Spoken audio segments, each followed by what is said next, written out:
Welcome to the Salmon Runs YouTube. Enjoy the video. In this video, I will show how to make kimchi noodle soup. First, prepare a rich broth using dried anchovies and kelp. This forms the essential base for your soup. Next, incorporate well-fermented kimchi, which provides a tangy and savory foundation. Don't forget to add a spoonful of gochujang and a dash of gochugaru for that authentic Korean spice and color. This combination creates a truly comforting and flavorful experience. Now, let's get your noodles and toppings ready. Select your favorite noodles, whether they are fresh ramen, thin sum, or even instant noodles. Cook them separately to prevent the soup from becoming starchy.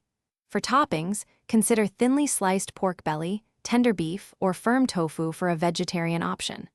Also, prepare fresh vegetables like chopped green onions, sliced mushrooms, and a soft-boiled egg to add texture and nutrition. It's time to bring everything together for your delicious soup. Pour your prepared broth into a pot, then add the seasoned kimchi mixture. Bring this to a gentle simmer, allowing the flavors to meld beautifully. Next, carefully place your chosen protein, such as pork belly or tofu, into the simmering broth. Add your sliced vegetables, like mushrooms and onions, letting them cook until just tender crisp. This step ensures all components are perfectly integrated. Finally, it's time to serve and savor your homemade kimchi noodle soup. Carefully transfer the cooked noodles into a large serving bowl. Then, generously ladle the hot, flavorful soup over the noodles, ensuring you include plenty of the delicious kimchi, protein, and vegetables.